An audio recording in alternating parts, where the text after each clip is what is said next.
making $2,700 in revenue here in Australia on Shopify. Now, I'm going to get straight to the point, and I'm not going to fluff around with the numbers or bullshit you in any sense like that. That's not profit. And just to let you guys know, I'm going to tell you guys what I learned on this. So profit in that whole 2,700 was probably around, I'd say about $300 to maybe $500. So I'm just going to be real with you there. But the biggest thing, and the reason why I want to make this video, is to tell you guys what I learned selling on Shopify. Now again, I'm going to tell you guys a couple of things with this store. I've sold multiple products on it, but it's only been a one product store. So I've basically been testing different products, been testing the Facebook ads out. I've gone to products, taken them off, gone back to the products. Now, I'm not going to reveal the products just yet. I just want to tell you guys basically what I've learned so far, because I'm still testing these products out, but I just want to tell you guys what I've learned so far. So we're going to get straight into it. Before I do that, I'm going to show you guys some screenshots. So you'll probably see them around here somewhere. There's some of the sales screenshots that I've had over these 5 weeks, and yeah, it's been a lot of learning, and it's been awesome. I love this kind of thing, and it's really awesome that I can do it just selling here in Australia, because I always try and make this channel e-commerce for Aussies, specifically for Aussies. So we're going to get into it, and these are a few of the things that I've learned while selling on Shopify here in Australia. So first things first, when you're finding a product, one of the most important things to do is to find a product that helps people. I go through that same methodology. I'm pretty sure that's how you say it, methodology. When selling on Amazon, it's the same with Shopify. Make sure you find a product that helps people, and as well, make sure you find a product, when it comes to e-commerce, make sure you find a product that is hard to find in store. Now, I'm pretty sure the majority of the products that I have on the Shopify store, you don't really see in brick and mortar stores, in your normal retail shops. And the reason for that is because you want a product that seems like you can only get it online. Seems like that's something that they can't go out to the supermarket or to your general like gadget store, whatever it is, to try and find that product in store. Because if they can drive 20 minutes to go and buy it there, why would they wait for the shipping to buy it online? Even if yours might be cheaper, even if yours might come with something different, if it's the same product, why would they go and shop at your store if they can just go and get it straight away at a store near them? So that's very important. But the biggest thing is always to try and find a product that helps people, try and find a product that solves a problem for people. That's the biggest thing with this. The next thing is that one product stores are a great thing for beginners, especially for beginners. It's very, very easy. You pretty much have one Facebook ad. You've got one sort of sales funnel that you go through, just to basically a Facebook ad that goes straight to your product page. It's not to your home page or anything like that, where they've got all these products to look down. You're basically targeting one specific niche, one specific product, and you're just basically trying to narrow it down from there. It's so much easier. It's a way easier way to test products as well. So much more easier. I remember when I very, very first started, like I'm talking about, didn't do any courses on it, didn't do much learning, only watched a few YouTube videos on it. All I did was I made this crappy looking website, and a lot of you guys might have done this as well if you've had no success so far in Shopify. Basically, a lot of what people do is they just launch a site that, even if it looks okay, they just put up all these products in a certain niche. Let's just say, for me, I tried to sell electronics. I was putting up keyboards, mice, all this different stuff, and I'm like, cool, this is awesome. People are going to come in and buy my stuff. Maybe if I get a sale here and there. It doesn't work like that. Basically, the way Shopify works now is you need to brand it well. You need to have that one product store. If you're looking to do a one product store, that is, you need to have that one product store, that one funnel that just directly, all your traffic is going to that one product page or that one product. You can have upsells on it. I haven't really delved too much into upsells just yet. I just want to learn this whole one product funnel kind of thing, but it's very, very good for beginners. Another thing that I learned was to sell at a higher price point. When I very, very first started one product stuff, I was doing things like phone cases for like $10 to $12. Now I know Scott Hilsey does it. He made a lot of money selling his phone case for, I think it was like $10 to $12. It was like $13 US with shipping or something like that. I found that now the higher price point that I have with my product, the products that are a bit better quality, that I can price at a higher price point, it is a lot easier. It's got a lot more wiggle room for me when it comes to Facebook ads, when it comes to cost of goods. I remember I was selling it, the product with, it was only like a 50% margin there. So basically my product costs half of what I was selling it for, and then I only had that wiggle room for Facebook ads, and then a lot of the time I ended up going into a loss for the day because, you know, the Facebook ads, even though I was getting sales, it would just cut too much into my profit. So you basically got to find a way that you've got a product that's good quality. Like I was saying before, good quality helps people, but you can sell for, let's just say, at least 3 times the amount, and then you've got that wiggle room there for Facebook ads, and you still at least make a profit. You know, even if it's not at the start, it's going to be a lot easier for you since you've got that room there. Another thing is to make sure that you go straight to purchase ads on Facebook. When I first started, I was doing things like engagement ads, you know, doing posts to try and get likes, and then, you know, maybe I might do an add to cart later, try and grow it. I found the easiest way, even if it costs a little bit more at the start, you know, you're going to be spending more, you might reach your budget a lot quicker, but just go straight to purchase ads. At least what you're doing is targeting people who are actually, you know, going to purchase your product. They go to your store, they're more likely going to be, you know, wanting to purchase, because that's what your ads are targeting. They're targeting people who buy stuff online, they're targeting people who have, you know, credit cards on file and all that kind of stuff. You're targeting people who actually want to purchase your product. So much easier to test. You know, when it comes down to it, why would you want to be spending, you know, $5, $10 a day on engagement ads just trying to get likes and shares on your posts and all that, when you know, let's just say you do that, you do all your engagement ads, you run that for a week or so, and then basically you go to add to cart, get a few add to carts, maybe a couple of purchases, and then you go to purchases, and then, you know, what if the product's not profitable?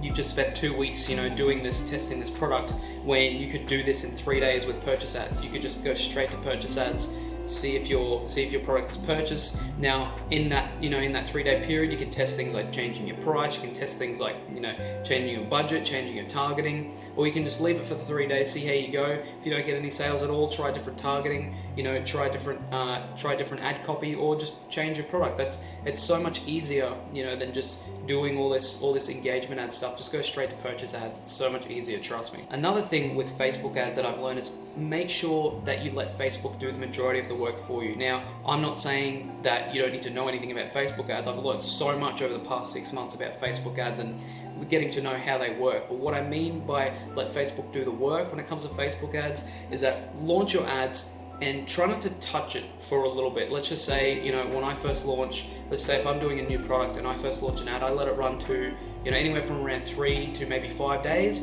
and I let Facebook gather the data. I let Facebook, you know, do its thing. I let my Facebook pixel, which, if you don't know what the pixel is, that's basically what holds all the information, holds all the data, and it refines. What a Facebook pixel does is it gets all the customers that are coming into your website, it gets all the people that see your ad and engage with your ad, and it refines, and then it targets down, and it gets, you know, it targets down people, it narrows it down to the people who are most likely to go in to purchase your ads. And over time, as your pixel matures, is what they say, it's going to refine it even more, and it's going to get to the point where you're hardly, you know, what the goal is with Facebook ads is to have minimal spend on Facebook ads, but basically get it refined to the point where, you know, you try and get the highest conversion rate. You know, let's just say 5 in every 10 people who go to your website, you know, 50% of people who go to your website go and purchase your product. Now, that's highly unlikely, you know, coming into e-commerce these days, but that's what you're aiming for. You're aiming for a high conversion rate, and that's what Facebook ads do, that's what your pixel does, and that's what you need to do when you launch Facebook ads. Just let Facebook do the majority of the work,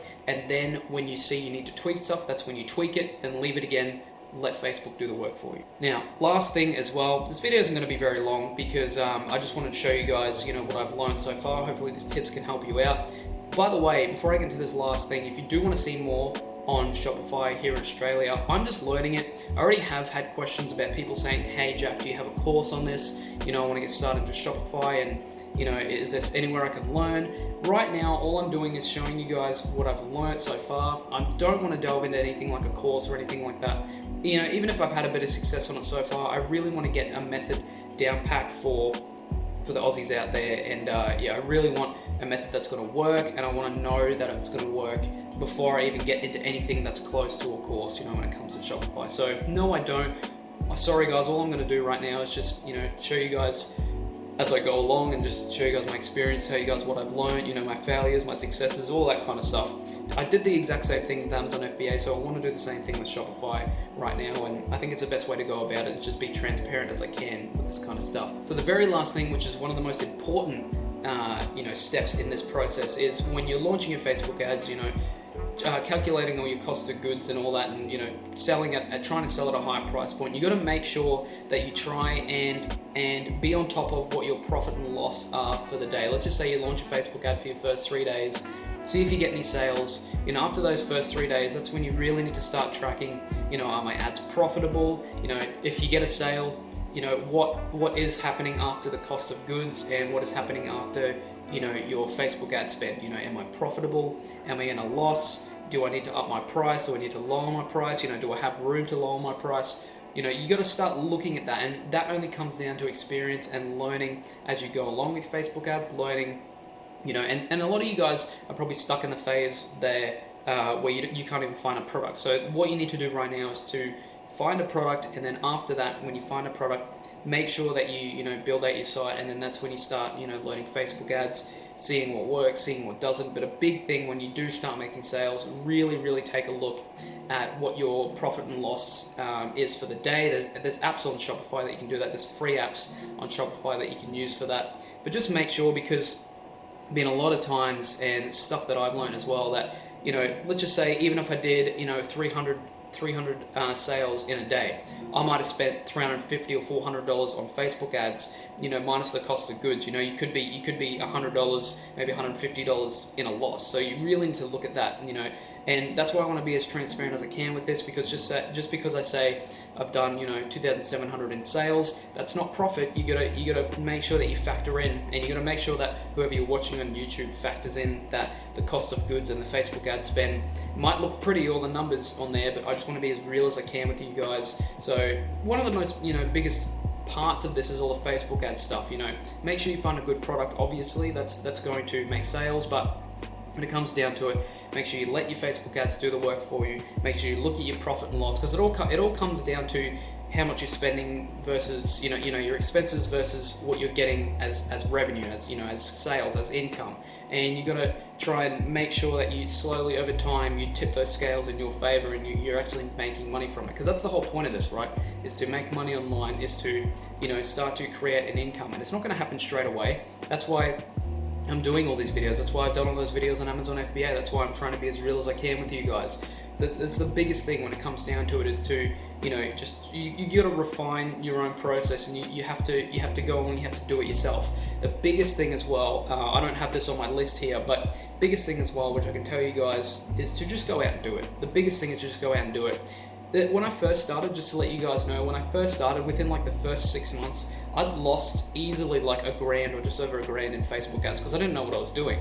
But I was, and to this day, I'm still okay with losing money at the start when I'm launching a product, to learn Facebook ads, to see if it's a winning product, to refine my processes and what I need to do to make this thing successful. It's the same with FBA, Amazon FBA. It's the same with Shopify. You really need to be okay with losing a bit of money at the upfront to actually be successful with this. Because if you're not, I can tell you guys, and e-commerce is one of the lowest cost of entry kinds of businesses you can get into. So if you're not okay with losing $100, $200 at the start to try and make those sales, I can tell you guys, you're pretty much not going to make it in the e-commerce thing, because you really need to be okay with having a loss up front and not winning straight away to make sure you have that success. So that's all I've got for this video, guys. I really hope that it helped you guys out. By the way, if you guys want to follow me on Instagram, I'm trying to grow my Instagram. I've left my Instagram somewhere around this video. I'm going to leave my tag there. So if you are interested, go ahead and follow me on Instagram. I have heaps of student results from Amazon FBA and heaps of personal stuff that I put up on my Instagram as well. And I have stories pretty much day in, day out that you guys can look up, stuff like motivation, sales, all that e-commerce kind of stuff. So if you have any questions, let me know, comment on this video, or message me on Instagram or Facebook. The links are down below. But apart from that, I hope you guys are having a wonderful day. I'll see you guys very soon.